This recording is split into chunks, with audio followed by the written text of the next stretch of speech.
Hi, this is Tom Wakechild. In this video newsletter, we will explore three simple life-shifting questions. What story are you telling yourself right now?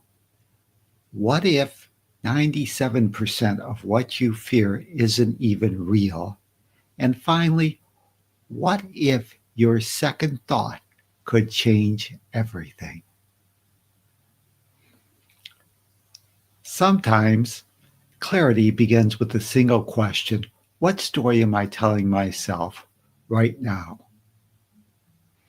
You may find it helpful to pause for a moment and contemplate that question.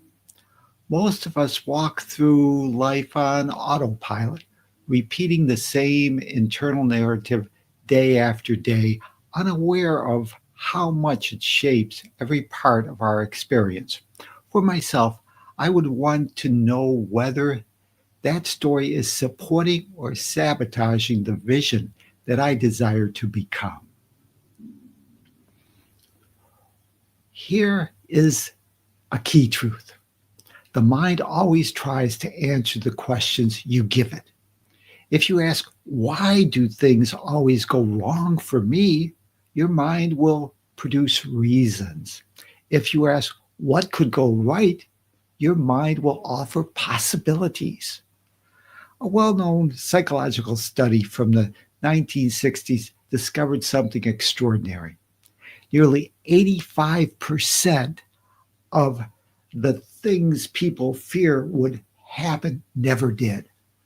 Another 12% did occur, but people handled them better than expected or learned something helpful from the experience. This means 97% of what we fear is either unreal or survivable. Yet most people organize their lives around the remaining 3%. Instead of giving fear the microphone, I would give my attention to the 97% of life that is not trying to hurt me. I would also remind myself this. You can always control the first, you cannot always control that first thought that appears. Often, the body's first responses are automatic, hardwired for bodily needs and physical survival. We've got to remember that. But remember, you always retain the power to choose the second thought. The second thought is where your freedom lies. This is where forgiveness begins. This is where clarity starts to return. This is where inner peace becomes possible.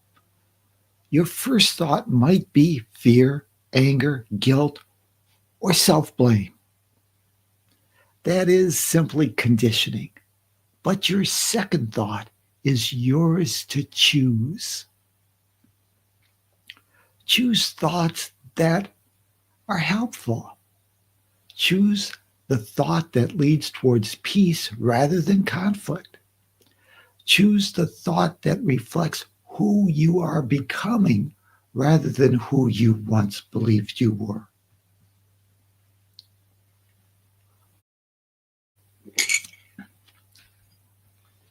If I were you, I would remember one more idea. Guilt is a trap. It pretends to be responsible, yet it only keeps you stuck in the past. Responsibility is different. It is your ability to respond in a new way right now. Every moment is a blank page. Every breath is a reset. Your past is not your prison unless you keep rebuilding the walls by refusing to change the assumptions, beliefs, and decisions that control your thinking and attitude. So if I were you, I would stop living from old fears. I would stop rehearsing worst case scenarios. I would stop assuming the universe is working against me. I would begin to choose again, choosing peace, choosing clarity, choosing the inner voice that lifts me instead of the one that limits me. Why? Because the world you experience is always a reflection of the stories you choose to believe. For myself, I would choose a better story and then decide to live it as if it were true. So I invite you to decide for yourself, what story do you want to live as if it were true? Then do it.